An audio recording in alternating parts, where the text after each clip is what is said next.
สบายดีทุกท่านที่รับชมมื้อนี้มาพบกับเฮาสองกิดำตะนันลาวมื้อนี้จะมาเล่าตำนานวังไฟพญานาคสิเป็นจังไดนั้นก็ฝากทุกคนติดตามเนาะกดปุ่มกดไลค์กดแชร์เพื่อเป็นกำลังใจให้สองบ่าวกิดำตะนันลาวเนาะทุกคนไปรับชมรับฟังกันเลยทุกคน Let's go สู่ดินแดนลำนำของที่เป็นเขตแดนของประเทศลาวและไทยมีตำนานเก่าแก่ที่เล่าขานสืบต่อกันมาภายใต้น้ำนี้มีอาณาจักรดีลับที่เอิ้นว่าเมืองบาลานอันเป็นบอนทรัพย์ทิพย์ของพญานาคพญาศรีสุทนคณา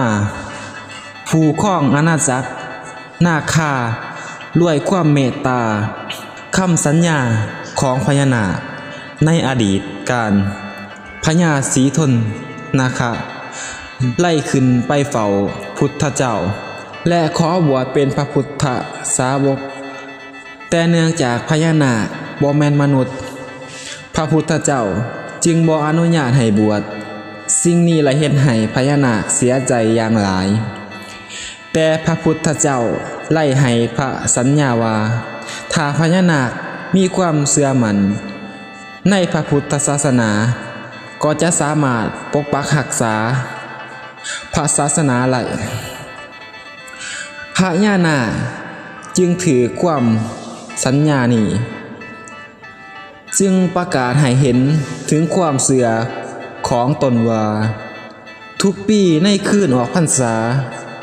พญานาคจะทรงสัญญาณเป็นดวงไฟหลายดวงปวยขึ้น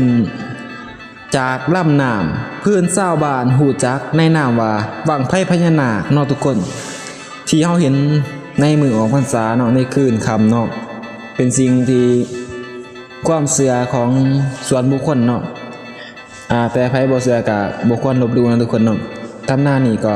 สิจบส่ำนี้เนาะแบบย่อๆแบบสั้นๆทุกคนถ้ามาคลิปนี้หรือว่าของใจหรือว่ามีความคิดเห็นจังได๋ก็คอมเมนต์ใต้คลิปไลน์เนาะทุกคนเฮาจะมาตอบทุกคนเลยถ้ามาก็อย่าลืมกดไลค์กดแชร์เพื่อเป็นกำลังใจให้ช่องบ่าวกีดำตำนานลาวเด้อทุกคนขอบใจทุกท่านที่รับชมเนาะเจอกันคลิปหน้าเด้อทุกคน